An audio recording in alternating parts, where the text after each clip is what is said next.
Some games don't just tell a story, they make you feel like you're in it. Today, we're checking out the most cinematic games, the ones that feel like you're the main character in a movie. Big set pieces, emotional scenes, and visuals that actually stick with you. If you like fully voiced characters and story-driven gameplay, this list is for you.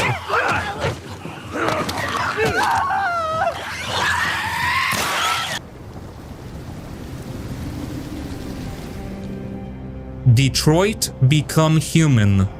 Detroit Become Human is one of those games that just grabs you and doesn't let go. It's a story-heavy, cinematic experience where every choice actually matters. You feel it. You're in a near-future Detroit where androids, machines built to serve humans, are starting to, well, act more human than expected.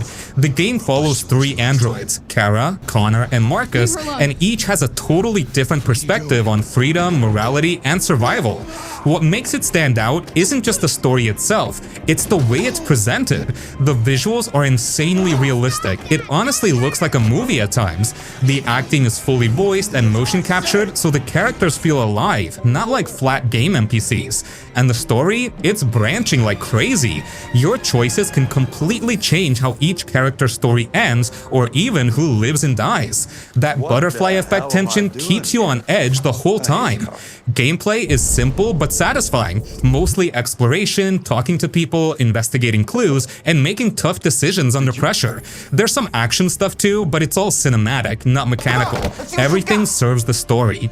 In short, it's so good because it blends movie-level visuals, strong emotional storytelling, and real consequences in a way most games just don't. You actually feel what the characters feel, and that's rare. It's basically a playable film where your choices shape the ending. They'll destroy you, Marcus. You gotta go. Yakuza 0. Yakuza 0, this one's a wild ride. Honestly, it's like stepping into a living, breathing movie set from the 80s in Japan, and you're the main guy walking through it, just trying to survive while chaos happens all around you. You follow 2 characters here, Kiryu and Majima, and both of them have their own insane stories that somehow collide in ways that feel supernatural. The streets are packed with people, neon lights everywhere, tiny little shops, karaoke bars, vending machines, you name it. It feels alive. You could just wander around and still feel like you're part of the city, like it has its own heartbeat and you're just along for the ride.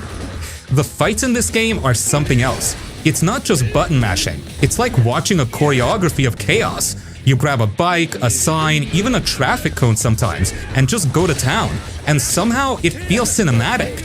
You feel like the hero of a movie right in the middle of a fight scene. The game knows how to make you feel powerful without being ridiculous, and each battle has that satisfying punchy feel that makes you want to keep going, even if you're just beating up random thugs in an alley. And the way the story flows in between the action, man, it's so well paced. Serious, dramatic, full of betrayal and twists, but also funny and ridiculous at the same time. Like, one minute you're deep in a gangster drama, the next you're running a cabaret club or playing a weird arcade minigame, and it all somehow fits together. The characters feel alive too. Kiryu and Majima, you actually feel for them. Their struggles, their fights, their loyalty, the stuff they're willing to do for honor, it hits hard. And it's all voiced so well, so natural, so much emotion packed in. You don't just read it on screen, you hear it, feel it, like they're right there in the room with you. And the city itself isn't just a backdrop, it's a character too. The way people go about their day, the random encounters, the side stories, it all adds depth. You could play for hours just exploring and still feel like there's always something new to see. And somehow, even with all the crazy side stuff, the story keeps pulling you back. The drama, the tension, the stakes, it never lets up. You really feel like you're in a living, breathing movie playing the main role. Yakuza 0 is one of those games where the world, the characters, the fights, the story, it all comes together perfectly to make you feel like you're living the movie, not just watching it. And the best part? Even after hours, it still feels fresh. Every alley, every fight, every weird side quest, it's like the city never sleeps, and neither does the story.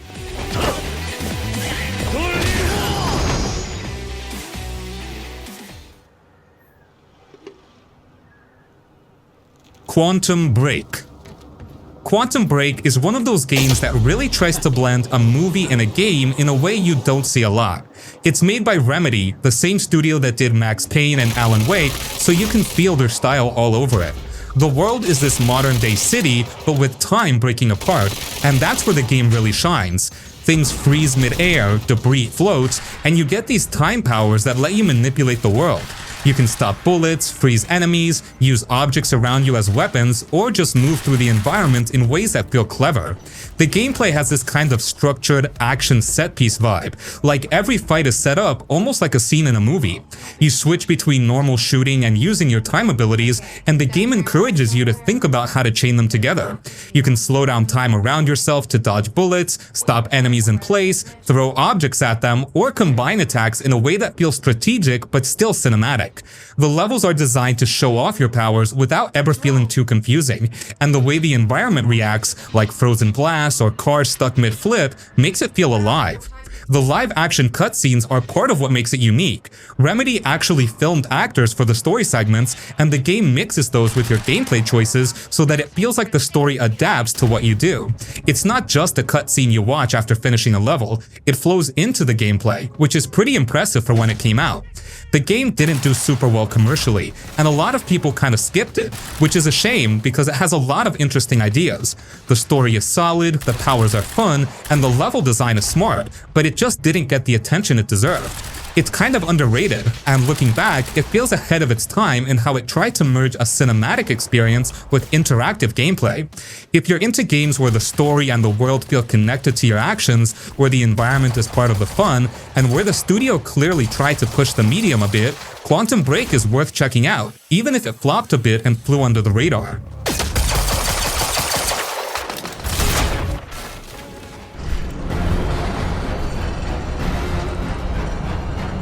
Guardians of the Galaxy. Guardians of the Galaxy, this one's a pretty solid pick if you want that playing a movie vibe without it feeling like it's trying too hard. You play as Star-Lord, leading the team through this galaxy full of weird aliens, huge ships, crazy planets, and of course all the jokes and banter that Guardians are known for. The world is really colorful and alive, and the game does a good job of making it feel like you're actually flying around space with this group instead of just moving from mission to mission. The gameplay mixes combat and story really well. You've got normal shooting, and then you can issue commands to your team. Tell Rocket to do something, send Groot in, or have Gamora hit a target. It's not super complicated, but it gives a sense that the team is actually reacting to what you do, which makes it feel like a real adventure. And the powers each character has are fun, so combat feels dynamic, not just point and shoot. The fights are fast enough to stay exciting, but slow enough that you can actually enjoy the action and the environment around you. The story is written like an actual Marvel movie, with humor, drama, and moments that hit emotionally. And all the dialogue is fully voiced, with the actors doing a great job, so the team actually feels like a family, even when they're arguing or making dumb jokes. The game doesn't waste time with filler. Most missions are tied to story or character development, which keeps it feeling like you're in a movie rather than just playing a game. Another thing is how the game handles exploration. It's not open world or bloated, but the areas you go through are detailed and fun to poke around in. Little side interactions, collecting gear, talking to crew members, small things that make the world feel lived in. It's a game that knows what it wants to be, and it sticks to it. A cinematic, story-driven adventure with fun combat and a strong sense of character. The only reason it might get overlooked is that it's not huge or groundbreaking in gameplay, but it nails the movie feel better than a lot of bigger titles. It's just a well-made, story-focused adventure that's enjoyable to play and watch unfold. The locals did not appreciate us hauling them onto our ship. Star Wars Jedi Survivor. This one's kind of interesting because it's trying to be this big cinematic Star Wars game while still letting you feel like you're actually doing stuff. You play as Cal Kestis again, a Jedi who's trying to survive after the Empire's chasing him down, and the world really feels lived in. Cities, forests, old temples, broken ships, all the small details make it feel like a real Star Wars universe, not just levels thrown together. The gameplay is really focused on lightsaber combat and force powers. You're not just swinging around randomly. Timing, blocking, dodging, and using your power strategically matters, and the enemies scale well so it feels challenging but fair. You also have the droid companion, BD-1, which is more than just a helper. It interacts with the environment, opens paths, and even gives little story bits. The way Cal moves through the world, climbing, jumping, wall running, it all feels fluid, like you're actually a Jedi exploring these planets. Story-wise, it keeps that cinematic vibe strong. The cutscenes and dialogue are fully voiced, and it flows naturally into gameplay, so you never feel like you're being yanked out of the action. Choices aren't really a big thing here, but the story is tight, with some character development that makes you care about Cal and the people he meets.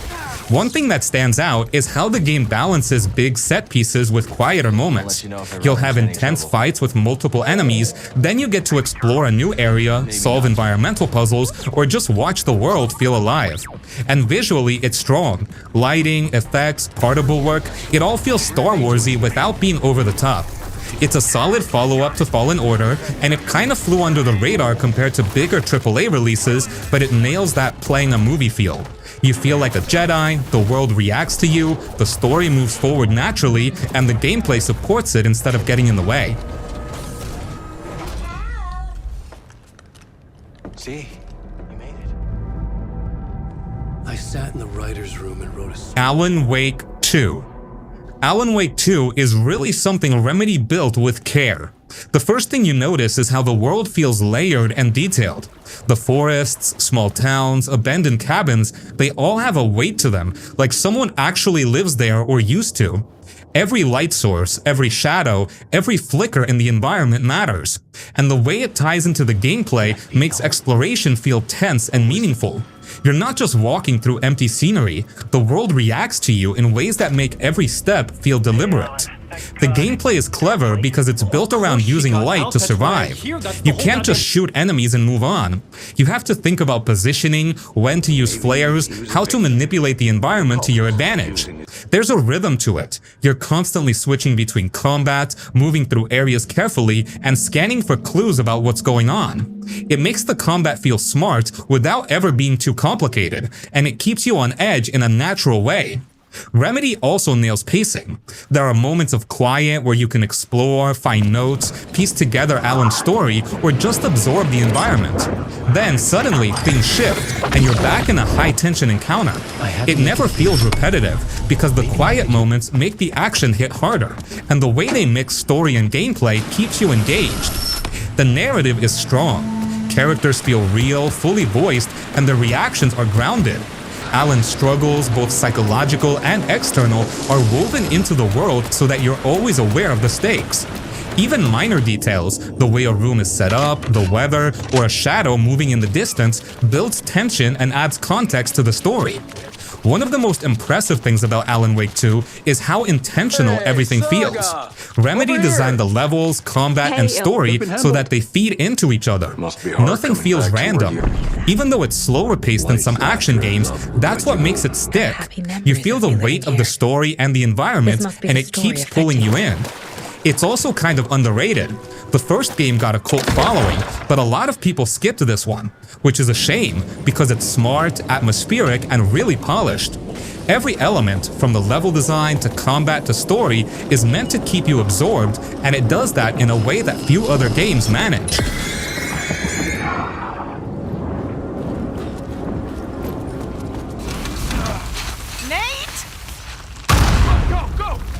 Uncharted 4. Uncharted 4 is just ridiculously well put together. The world is massive and detailed, but never overwhelming. Every location feels like it belongs to the story, from crumbling pirate towns to lush mountains and hidden caves. The environments are packed with small details, things that make the places feel lived in, like someone actually built or lived there. You're not just moving from checkpoint to checkpoint. You can explore a little, see how things interact, and get small rewards, but it never distracts from the story. Gameplay is super tight. Nathan Drake's movement feels natural. Climbing, jumping, and swinging from ropes all flows together. The combat mixes gunfights, stealth, and environmental interactions in a way that never feels repetitive. You get to take cover, flank enemies, or improvise using objects around you, which keeps every encounter feeling dynamic. And the pacing between exploration, puzzle sections, and action is just right. The game knows when to slow down for a cinematic moment or conversation, and when to throw you into a big set piece. The story is strong because the characters feel real. Nathan, Sully, Sam, and Elena all have their own personalities, and their interactions make you care about them, without the game having to force it. It's not just about treasure hunting, it's about family, loyalty, regret, and all those personal stakes that make the story feel grounded, even in the crazy situations you get into. And the way everything is presented, camera angles, animations, transitions between cutscenes and gameplay, is seamless. You rarely feel like you're watching a cutscene. It feels like you're in control, but also in a well-directed cinematic experience. Every major set piece is designed so you feel the scale and tension without it ever getting chaotic or confusing. Uncharted 4 is also one of those games that shows how much polish can matter. Little details like Nathan brushing dirt off his clothes, characters reacting to the environment, or even the way the sun hits a jungle canopy make the world feel alive. It's not just pretty, it's believable. And the way it all comes together, the story, gameplay, and world, makes it feel like a fully realized adventure, rather than just a sequence of levels.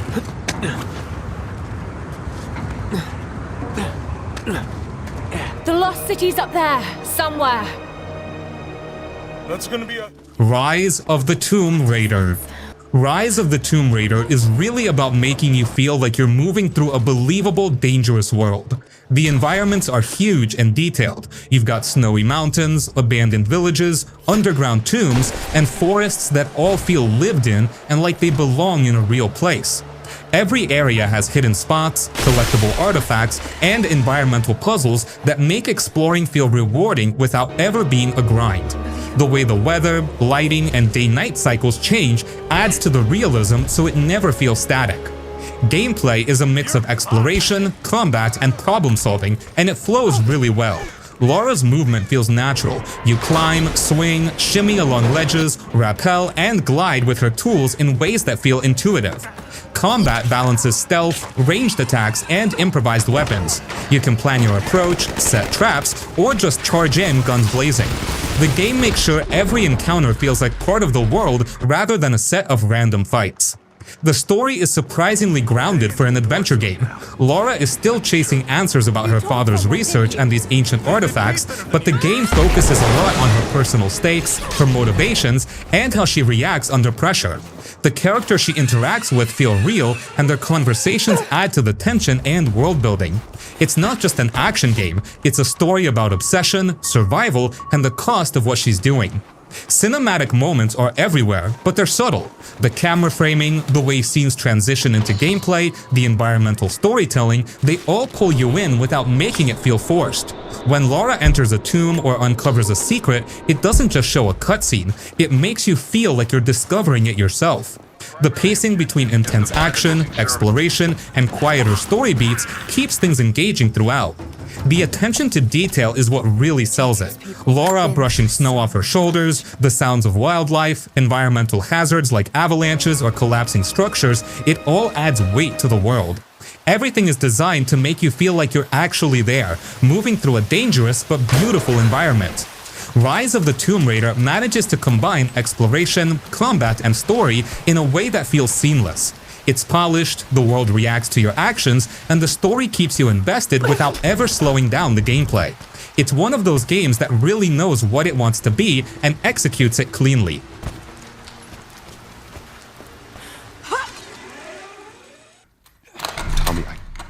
Tommy, listen to me. He is the contractor. The Last of Us. The Last of Us really nails the way a world can feel lived in. You're in a post-apocalyptic United States, and everything reflects that. Cities are overgrown, streets are cracked, abandoned cars everywhere, nature slowly taking back the world.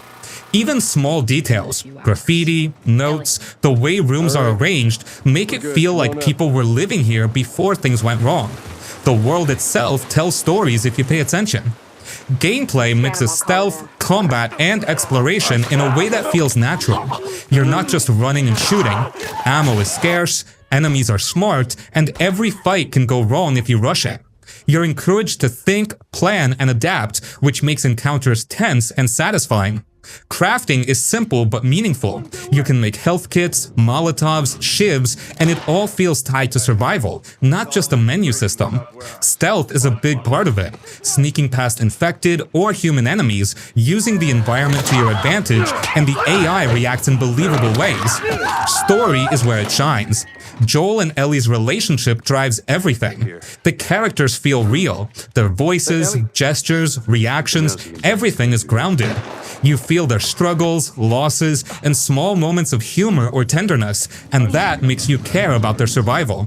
Cutscenes flow seamlessly into gameplay so that you rarely feel like you're being pulled out of the action. Even during tense combat, the story feels present, and the stakes always feel personal. The game also does pacing really well. Quiet exploration, searching for supplies, listening to conversations, and environmental storytelling mix with high-stakes combat to create a rhythm that keeps you engaged. There's a lot of tension in how the game controls the world. Enemy placement, sightlines, sounds, all of it makes the world feel alive and dangerous. One of the most impressive things is the attention to detail. The way Joel carries his weapons, interacts with objects, and even the subtle animations in Ellie's behavior make the world feel real. You're not just following a story, you're inhabiting a world, making decisions that matter, and reacting to situations that feel unpredictable. The Last of Us doesn't need flashy gimmicks to feel cinematic. Everything, from the world design to gameplay to character interactions, is crafted to make you feel grounded, invested, and emotionally involved. It's immersive in a quiet, natural way that stays with you long after you put the controller down.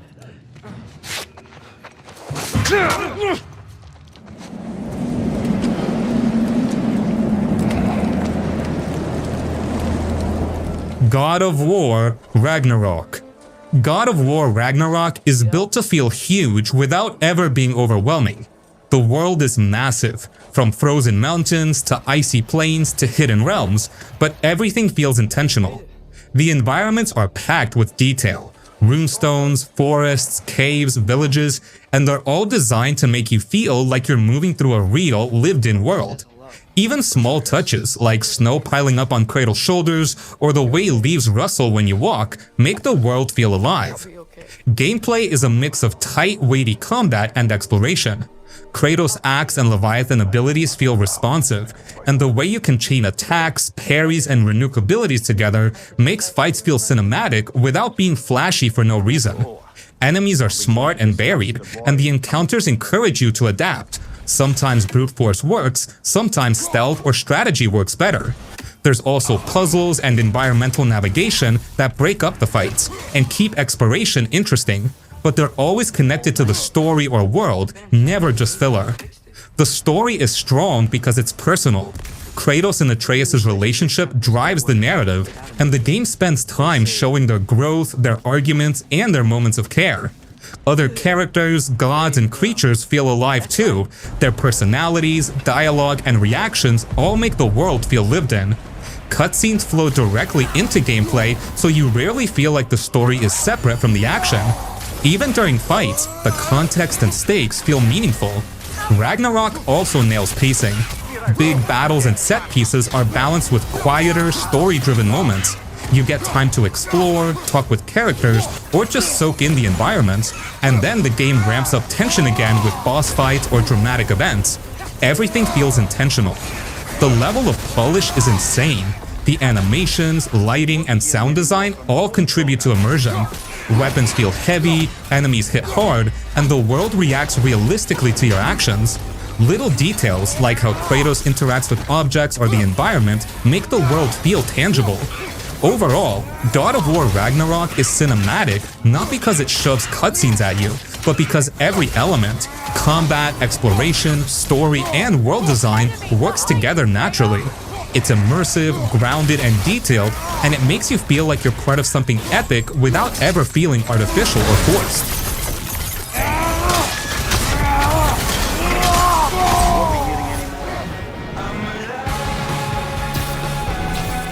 Insomniac Spider-Man 2018. Spider-Man 2018 is one of those games where swinging through the city actually feels fun and natural.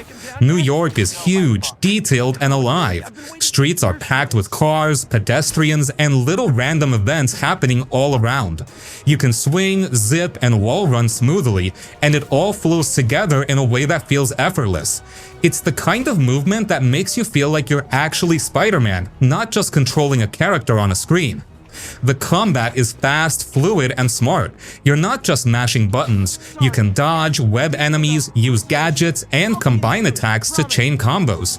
Each fight feels dynamic because the enemies react to your moves and the environment, and the game encourages you to move around and use your surroundings.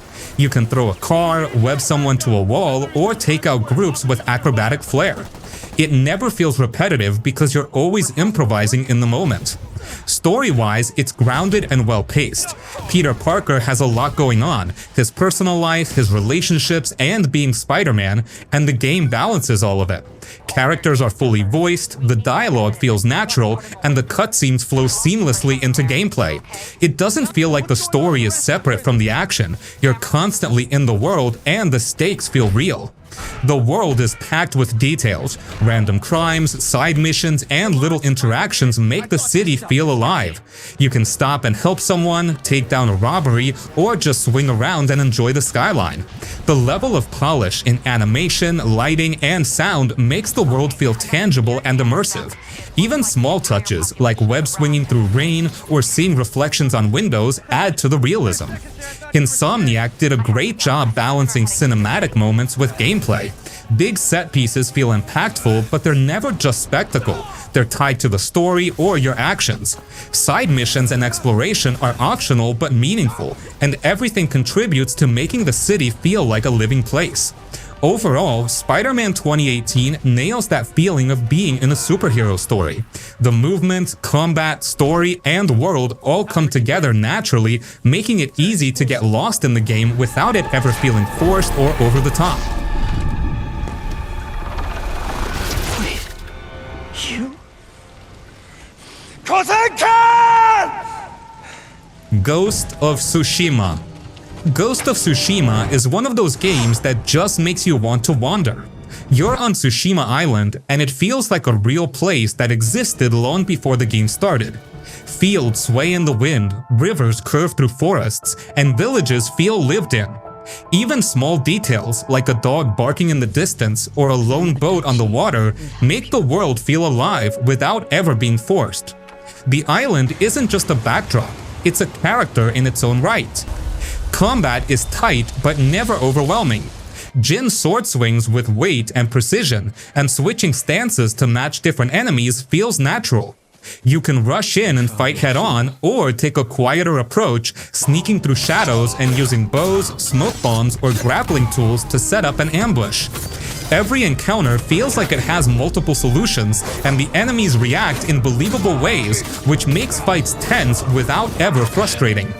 What really sells the game is how it blends story and action. Jin's journey isn't just about fighting, it's about what kind of warrior he wants to be, and that shows in every choice and confrontation. Characters feel grounded, the dialogue flows naturally, and cutscenes don't pull you out of the action, they slide right into gameplay. Even during tense battles, you get a sense of the story unfolding around you. Exploration is a big part of the charm. You can follow the wind to a new location, stumble on shrines tucked away in forests, or just ride across the island soaking in the scenery.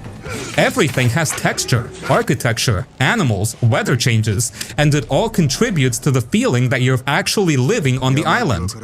The pacing is smart too. There are quiet stretches where you're just traveling, exploring, or reflecting on the story, and then it hits you with sudden Mongol attacks or intense duels. It keeps things balanced so the world never feels empty, but the story never feels rushed.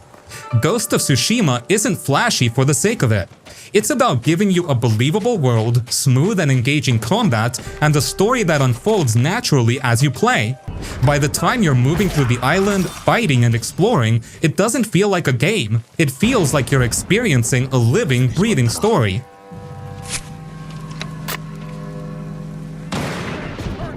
You kill him! Rest of you, Let's ride! Red Dead Redemption 2.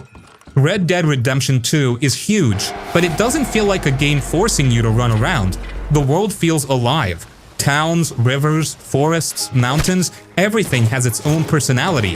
You can ride through a forest and hear birds, see deer, maybe stumble on a random stranger with a story. Even small things like smoke from chimneys or footprints in the mud make the place feel real. It's not just a map you move through, it's a world you live in for a while.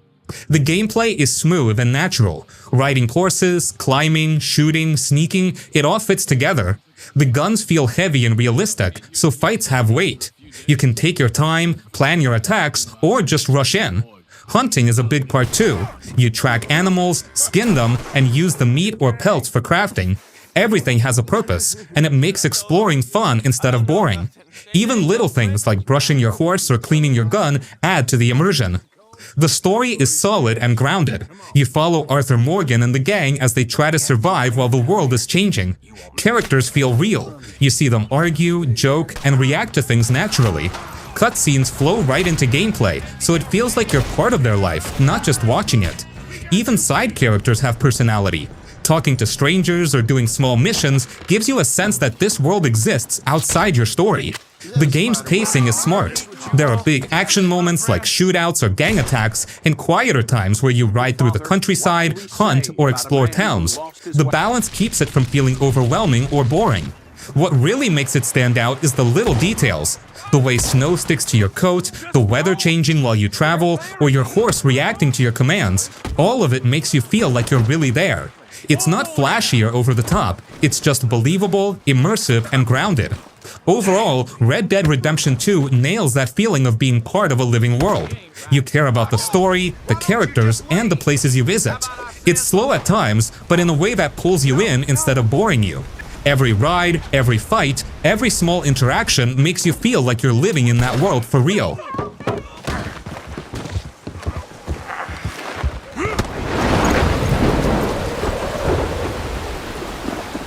Life is Strange. Life is Strange feels like you're stepping straight into a teen drama movie, but you get to be part of it.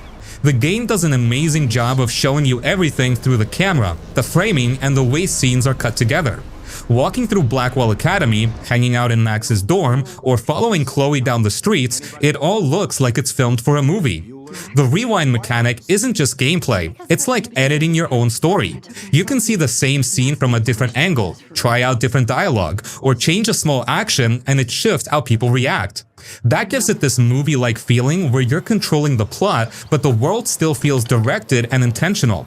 Every conversation has pauses, glances, and reactions that feel natural, like actors actually performing rather than text on a screen.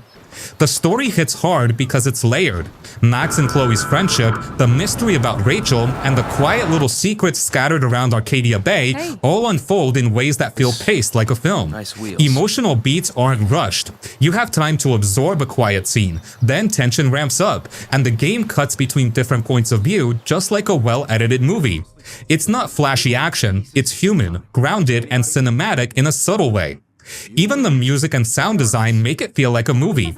Background songs, footsteps in hallways, wind through trees, and the way voices carry in the environments all pull you into the scene. You're not just playing, you're living a story where you have control over how it plays out. And that's what makes it feel like a movie rather than a game. Life is Strange shows that a game can be cinematic without explosions or set pieces. It's all about framing, pacing, acting, and letting you interact with it naturally. Every decision, glance, and step you take feels part of a larger story, and it sticks with you like a film you can pause, rewind, and watch again from a different angle. I was born with a strange gift. The ability. Beyond Two Souls. Beyond Two Souls is a story-driven game where you play as Jodie, a girl who's connected to a mysterious spirit called Aiden. From the start, the game takes you through her life, from childhood to adulthood, showing how she grows up while living with this strange connection. The story isn't told in order. You jump back and forth in time, which means you see important moments in her life at different points. It keeps the story interesting because you're always learning more about her past and how it shapes her. Gameplay is mostly walking around, interacting with people and objects, and controlling Aiden to help Jodie. You don't fight a lot, but sometimes there's action, like sneaking past guards or surviving dangerous situations. Aiden can move through walls, pick up objects, or even scare enemies, and you switch between him and Jodie depending on the scene. Choices you make in conversations or actions change how characters respond and even how some scenes play out, so you can experiment without being punished. The environments are detailed, but the game isn't about huge open worlds. You spend most of your time in locations that fit the story, like Jodie's home, school, or research facilities, and the level of detail makes them feel real. Characters move and react naturally, with facial expressions and gestures that match what they're saying. The story mixes normal life moments, school, friendships, family, with supernatural moments thanks to Aiden, which gives the game a unique tone. The pacing is calm but engaging. Some scenes are quiet and focus on Jodie's emotions or relationships, and other scenes are tense or dramatic. It doesn't feel rushed, and you get time to explore small details in the environment, talk to characters, or just experience the world. The game is more about feeling Jodie's life and connection to Aiden than about action or puzzles. Overall, Beyond Two Souls is a slow, emotional experience.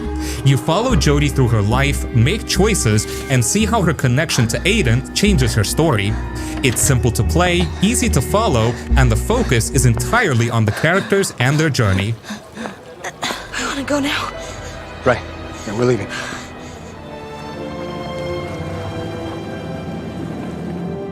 Mafia Definitive Edition. Mafia Definitive Edition is like stepping straight into a 1930s gangster movie. You play as Tommy Angelo, a regular cab driver who accidentally gets dragged into the world of organized crime. At first, it's small stuff, running errands for the Salieri family, helping out in minor ways. But before you know it, you're pulling off robberies, stealing cars, and dealing with rival gangs. What makes it interesting is that the game doesn't just throw missions at you. You actually get to see Tommy's life change, how he reacts to things, and how the people around him treat him differently as he climbs deeper into the family. It feels alive, like a story you're part of, not just a game you're completing. Driving is huge here, and it actually feels realistic for the era. Cars are heavy and take a second to handle, the streets are narrow and full of life, and getting chased by cops or rival gangsters can get tense without ever being unfair. You'll notice little things like pedestrians walking, neon signs flickering, shop windows, or even people gossiping on street corners, and all of that makes the city feel real. Driving through it at night, lights reflecting on the wet streets, it feels like something out of a classic black and white movie, but you're controlling it. Combat is simple but grounded. Cover, aiming, shooting, it's straightforward, but it makes every encounter feel deliberate. You'll need to think about positioning, and sometimes you'll find yourself ducking behind a car while bullets fly past. Enemy AI reacts believably, so it's not just button-mashing chaos. The game also mixes in a few cinematic shootouts where everything slows down just a touch, making you feel like you're in the middle of an actual movie scene without it being over the top. The story itself is really the heart of the game. Tommy isn't just a gangster. You get glimpses of his personality, humor, and doubts. He interacts with people in ways that feel natural. You see his relationships with the Salieri family evolve, watch rivalries grow, and witness the consequences of choices he makes. Cutscenes blend right into gameplay, so you never feel like you're leaving the story behind. Even quieter moments, like cruising through the city at dawn or sitting in a diner after a heist, give you a sense of life outside the action. Those little pauses make the world feel lived in and make the intense moments hit harder. One of the best things about Mafia Definitive Edition is how it balances story and gameplay. Missions have purpose, but the world itself is detailed enough that you can just explore a little if you want. You can drive around, take in the architecture, watch people go about their lives, and it all contributes to that sense of immersion. You really feel like you're in a different time and place, not just playing levels. You were Dad's biggest mistake, but I will fix it! A Plague Tale Requiem. A Plague Tale Requiem picks up where the first game left off, and it's all about following Amisha and her little brother Hugo as they try to survive in a world falling apart. The story hits hard because it's always personal. You're not just wandering around fighting monsters or zombies. The danger feels real because you're protecting Hugo, and you see how both of them grow as the story goes on. Everything you do matters in a small, quiet way, and that makes it feel like a movie you're stepping into rather than a regular game. Gameplay mixes stealth, exploration, and some action. You sneak past soldiers, lead rats away, and use tools and distractions to get through tricky spots. The rats are always present, a constant threat that makes even ordinary hallways tense. Combat is limited, but that's intentional. It keeps the focus on thinking your way through problems and staying alive, rather than just shooting your way out. The mix of stealth and danger keeps you engaged and makes every scene feel suspenseful, almost like watching a thriller unfold. The world is detailed and grim, but beautiful in its own way. Towns are ruined, rivers are dark, forests feel alive, and the weather changes naturally. Lighting and shadows are used so well that even simple areas feel cinematic. You can pause for a moment and just look around, and it feels like you're in a painting or a carefully framed film scene. The environments aren't huge open worlds, but they're crafted so that every corridor, building, or street matters to the story and atmosphere. The story pacing is excellent. There are quiet moments where you explore, care for Hugo, or solve environmental puzzles. And then the tension ramps up suddenly with soldiers, rats, or other threats. It makes you feel like you're on a journey with these characters, not just moving from one mission to the next. Are you hurt? No. Until Dawn. Until Dawn is basically a horror story you get to be part of. You follow a group of friends stuck on a mountain, and everything that happens depends on the choices you make. The story jumps around between characters, so you see different perspectives and slowly piece together what's going on. It's like watching a teen horror movie unfold, but you're controlling what happens to each person. Gameplay is mostly walking, exploring, and making decisions. You'll pick up objects, look for clues, and react to situations by choosing dialogue or actions. The butterfly effect system means every choice can change the story later, sometimes in surprising ways. One small decision early on can save someone or get them killed later, which adds tension and makes every moment feel meaningful. The world itself feels like a movie set. The mountain, the cabins, the forests, and the caves all look detailed and atmospheric. Lighting, shadows, and the way the camera moves make it feel like a horror film that's actually happening around you. You don't just see the story, you feel it. Random sounds, flickering lights, or characters moving in the distance make it tense and immersive. The characters feel alive too. They joke, fight, get scared, and argue just like real people would in that situation. Voice acting and facial animations are solid, so cutscenes blend seamlessly into gameplay. You're constantly switching between characters, and that keeps the story moving like a film with multiple storylines converging. Until Dawn nails pacing. There are quiet moments of exploring or talking, and then it hits you with sudden scares or intense chase scenes. It's not constant action, it builds tension like a movie, then releases it in bursts that keep you on edge. Overall, Until Dawn isn't about crazy mechanics or long exploration. It's about the story, the characters, and the choices you make. The way it's presented, through cinematic camera angles, natural dialogue, and tense scenes, makes it feel like you're playing a horror movie instead of just a game. You're right there with the characters, feeling their fear, making their decisions, and watching the story unfold. What is going on here? Oh god, it's like... It's not like... Who has a transmitter? Here, monsieur. Use my communicator. The Order 1886. The Order 1886 is kind of a weird game, but in a good way. It's short, like you can finish it in a few hours if you focus, but it feels like you're watching a really polished, old-school movie the whole time. From the moment you start playing, the game nails that cinematic vibe. Every scene feels like it's framed by a director. The camera angles, slow hands, close-ups during conversations, and even the way it cuts between action and dialogue make it feel like a film you're starring in. You don't just play the story, you experience it. You play as Galahad, a knight in a secret order tasked with protecting London from these half-breeds, which are basically monsters, while also dealing with the politics of the order itself. The story isn't super long or complicated, but it's well told. It mixes action with quieter moments like exploring the city or walking through foggy streets, and that makes it feel grounded. Characters talk, argue, and interact naturally, so you feel like you're really in that world. The story has a few twists, but the main appeal is just seeing this alternate, steampunky London and the drama unfolding in it. Gameplay is mostly cover-based shooting. It's simple, but it works because the game isn't trying to be huge or complex. You take cover, shoot, sometimes do quick-time events, and occasionally solve minor environmental puzzles. Combat isn't the main draw, it's just a way to move the story forward while keeping the tension up. Because the game is short, nothing overstays its welcome. You're in and out, moving from one cinematic set piece to another.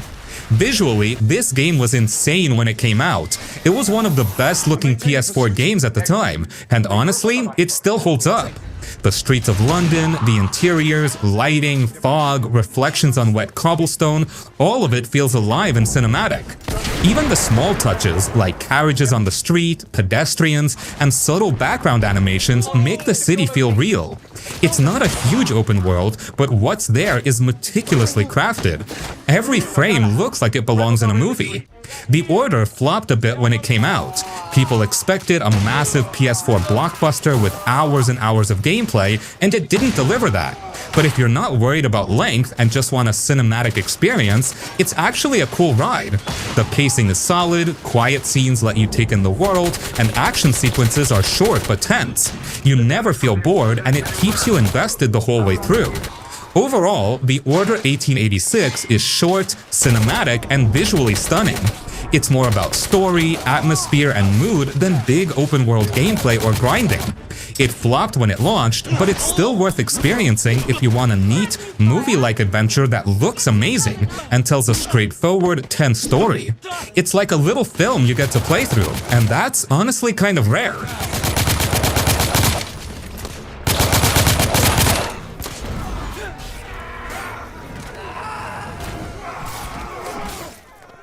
Ryse, Son of Rome. Ryse, Son of Rome is one of those games that feels like you're stepping straight into a big, epic Roman movie. You play as Marius, a Roman soldier whose family gets killed, and the story follows him on a quest for revenge. The game is pretty short, you can finish it in a few hours, but it's structured almost like a film, with each mission feeling like a well-directed scene.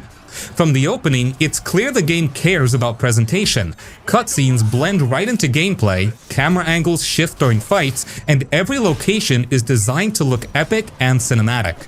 Combat is simple but satisfying. You mainly fight with swords and shields using attacks, blocks, and counters. It's not super complicated, but the animations are so polished that every swing and strike feels heavy and real. The game also uses slow motion during critical hits or cinematic sequences, which makes big fights feel like set pieces in a movie rather than just routine battles. You're mostly moving from one scripted encounter to the next, but it works because the story and presentation carry you forward. The world looks incredible, especially for the time it came out. Rome and surrounding areas are huge, detailed, and vibrant, with crowds, architecture, and environments that really sell the historical setting. Cities feel alive, people walking, soldiers patrolling, banners waving, and battlefields are huge and chaotic, with soldiers clashing all around you. It's not open world, but the game's design makes every area feel like a carefully framed scene from a movie. Story-wise, Ryse is simple but effective. Marius' journey is personal, and the game focuses on his revenge and the struggles of the Roman army. It's not about twists or complicated plots, it's about seeing the action, feeling the weight of battles, and watching the story unfold in a cinematic way. Voice acting and facial animations are solid, making the characters feel real, and cutscenes transition smoothly into gameplay, which keeps you immersed. Ryse, Son of Rome was kind of overlooked when it came out. It wasn't a huge hit, probably because it's short and very linear, but it still stands out because of how cinematic it is. Every fight, every set piece, every moment is framed and presented in a way that feels like a real movie. It's more about the spectacle and story than deep gameplay mechanics, and that's what gives it its unique vibe. Is no import. My story, however, is. I'm Detective Phelps of the LAPD. How can I help, Detective? Your name would be a good. L.A. Noire. This is one of the underdog kind of game by Rockstar Games, and probably one of the best slow burn ones. You play as Cole Phelps, a cop in 1940s Los Angeles, and the game follows his career as he rises through the police department, solving crimes and uncovering corruption. The story is really the main focus, and everything else is built around it. From the moment you step into the city, it feels alive. The streets, cars, and people moving around make it feel like you're in a real, functioning world. Gameplay is a mix of investigation, driving, and occasional shooting. Most of the game is about solving cases. You talk to witnesses, look for clues, and try to figure out who's lying or telling the truth. That's where the game shines. It makes you feel like a real detective.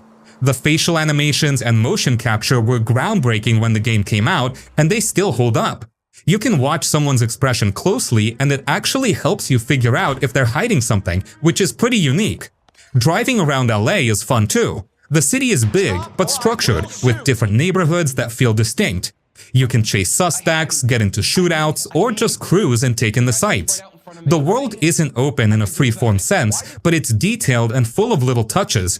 Period cars, pedestrians in 1940s clothes, and buildings that make the city feel authentic. It's one of those games where just exploring and watching the city move around you is satisfying. The story pacing is really cinematic. Each case feels like its own mini-movie, with tension, reveals, and occasional action. Cutscenes flow directly into gameplay, so you never feel like you're leaving the story behind. The dialogue, characters, and city design all work together to make it feel like a fully realized film noir. Even quieter moments, like questioning a suspect or walking through a dark alley, build atmosphere and tension. LA Noire didn't flop, but it was kind of niche. People loved it for its story and detective work, but it's not a game for everyone because the pacing is slow and it's more about thinking than action. That said, it's one of the most cinematic games ever made.